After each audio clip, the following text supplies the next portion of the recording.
अस्सलाम वालेकुम स्टूडेंट्स, कैसे हैं आप सब लोग। इंशाल्लाह ताला आज हम पार्टिकल्स के चैप्टर से रिलेटेड स्टडी करेंगे। जैसे कि आपको पता है कि हम साइंस में यूनिट नंबर 5 को स्टार्ट कर चुके हैं जो कि स्टेट्स ऑफ मैटर से रिलेटेड है। पार्टिकल थ्योरी ऑफ मैटर को आज के लेक्चर में कवर करूंगी मैं इंशाल्लाह सल्लल्लाहु अलैहि मोहम्मद सल्लल्लाहु अलैहि वसल्लम जी। सबसे पहले देखें कि ये पार्टिकल थ्योरी है क्या चीज़। साइंटिस्ट ने एक डेवलपमेंट निकाली है जिसकी बुनियाद पर ये है कि तमाम का तमाम जो मैटर है उसके अंदर बहुत ही छोटे स्मॉल पार्टिकल्स मौजूद हैं, ठीक है, जो कि हम बेसिकली हम जिनको मॉलिक्यूल्स का नाम देते हैं। इसके साथ साथ हम ये देखते हैं कि ये जो पार्टिकल्स ऑफ द मैटर है इनके दरमियान में कुछ स्पेसेस मौजूद हैं, ठीक है, कुछ जगहें हैं जिनके साथ ये पार्टिकल्स बाउंड हैं और उन्हीं को हम बाद में फोर्स का या बाउंड का नाम देते हैं। इसके बाद जो तीसरा मैटर है वो ये है कि इसके जो पार्टिकल्स हैं इनके दरमियान में अट्रैक्शन है जिसकी वजह से ये एक दूसरे के साथ बाउंड रहते हैं, फोर्स ऑफ अट्रैक्शन है।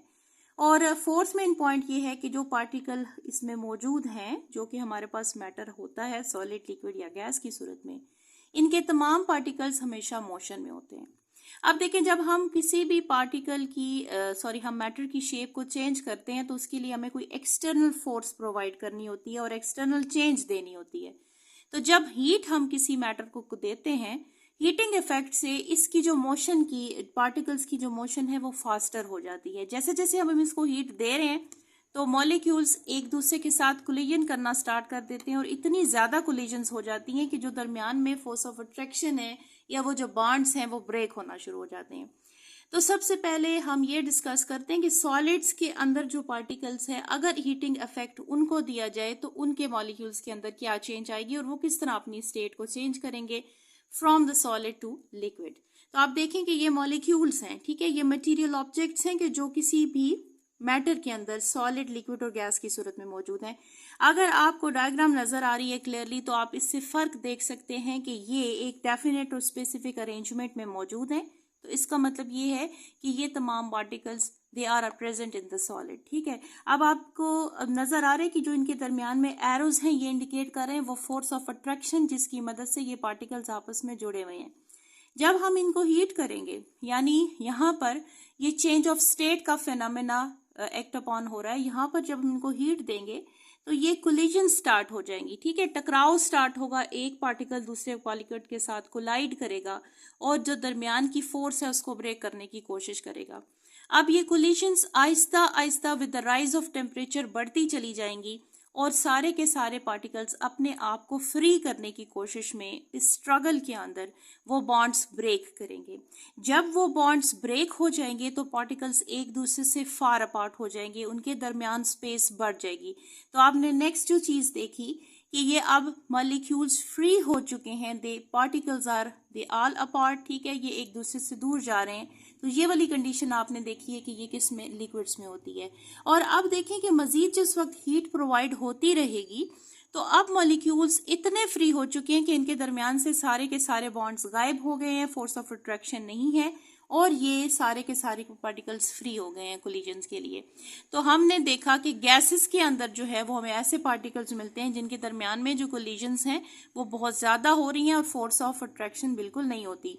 तो पहला फैक्टर आपको नजर आ रहा है कि ये सॉलिड्स के अंदर होगा, सेकेंड जो आपको डायग्राम नजर आ रही है ये लिक्विड्स के अंदर होगी और थर्ड डायग्राम जो है वो रिप्रेजेंट करिए कि ये कोलिजन्स बेसिकली मॉलिक्यूल्स के दरमियान, these are all in gases. अब देखें कि होता क्या है जब हम वाटर की एग्जांपल लेते हैं कि अगर हम आइस लें, ठीक है, ये एग्जांपल के तौर पर आप इसको इस जगह कोट करें।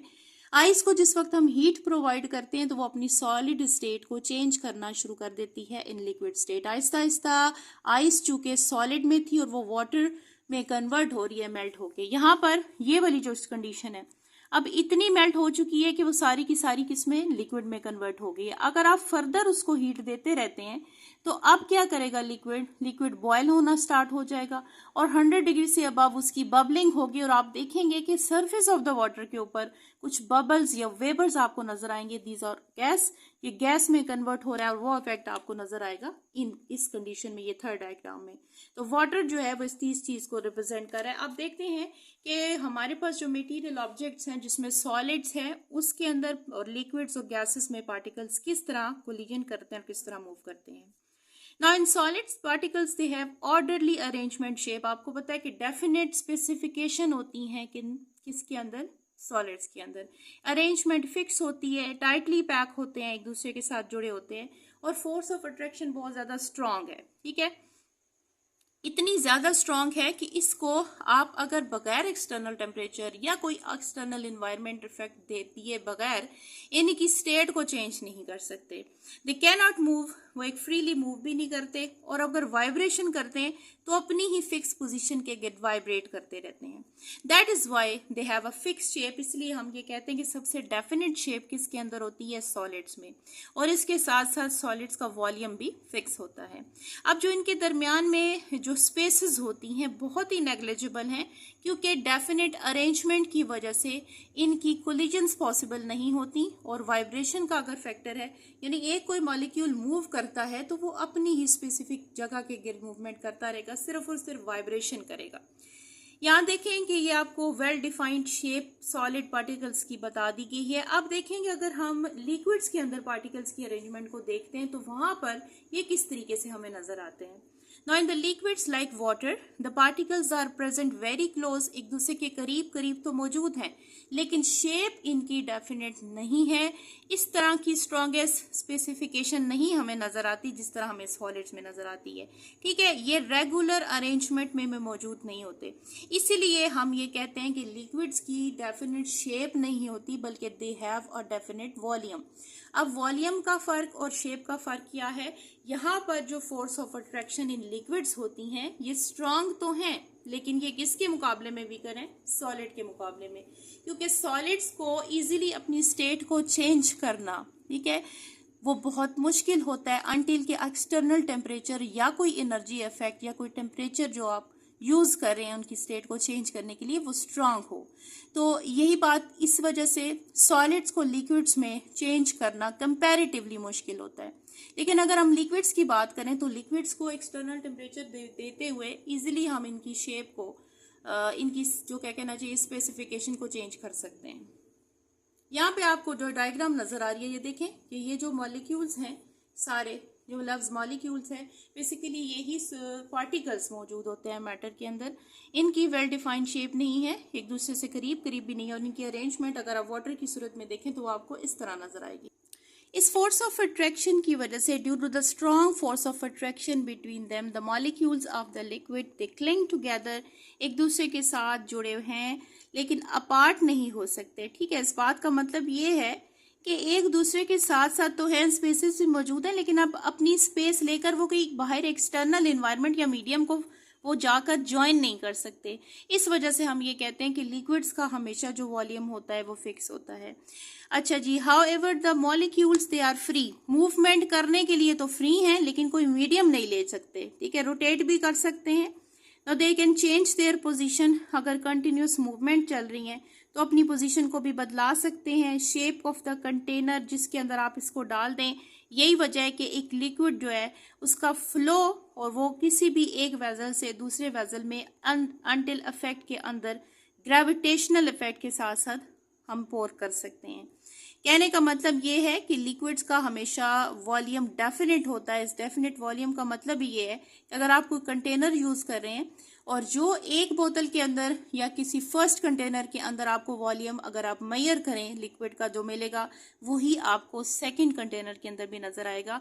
वॉल्यूम में किसी किस्म की कोई चेंज नहीं होती, और इसके साथ साथ लिक्विड जितने भी पार्टिकल्स हैं उनके अंदर एक प्रॉपर्टी ये भी होती है कि ये अपने लेवल को मेंटेन करते हैं। ठीक है, हमेशा अपने लेवल को क्या करते हैं, फिक्स रखते हैं। नाउ द स्पेसेस पार्टिकल्स के दरमियान में बहुत स्मॉल होती हैं लेकिन सॉलिड्स के मुकाबले में ज्यादा होती हैं। ठीक है, दस a liquid they have a fixed shape but they don't have a fixed shape but have a fixed volume. They cannot be compressed, आप लिक्विड्स को इजीली कंप्रेस नहीं कर सकते। ठीक है, क्योंकि इनके जो पार्टिकल्स हैं वो बहुत ज्यादा क्लोजली पैक्ड हुए होते हैं एक दूसरे के साथ। अब आ जाते हैं जी गैसेस के पार्टिकल्स की तरफ। हमने सॉलिड का और उसके साथ लिक्विड का कंपैरिजन किया, हमें पता चला कि इसके जो पार्टिकल्स हैं उनकी आहिस्ता आहिस्ता कोलिजन और फोर्स ऑफ अट्रैक्शन वीक होती जा रही है। तो जब हम किसी गैस के पार्टिकल्स को स्टडी करते हैं तो यहाँ आकर जो फोर्स ऑफ अट्रैक्शन है वो बहुत ही नेग्लिजिबल है, बहुत ही कम होती है, जितने भी पार्टिकल्स हैं वो फ्रीली एक जगह से दूसरी जगह मूव कर रहे होते हैं, स्पेसेस बहुत ज़्यादा होती है इसके दरमियान में, और गैस के पार्टिकल्स को ईजिली मूव किया जाता है तमाम डायरेक्शंस में। और हम कह सकते हैं कि गैशियस स्टेट को किसी भी फर्दर स्टेट में कन्वर्ट करना as compare to the liquids and solids easy होता है। यहाँ पे देखिए कि बैलून है और इसकी एग्जांपल है कि इसके अंदर जो पार्टिकल्स हैं उनके दरमियान में वेल डिफाइंड स्पेस होगी, ऑल अवेलेबल स्पेस होती है, और उसके साथ साथ ये जितने भी पार्टिकल्स हैं ये कंटिन्यूसली कोलाइड करते हैं, एक दूसरे के साथ टकराते रहते हैं, और उसकी वॉल्स के साथ भी।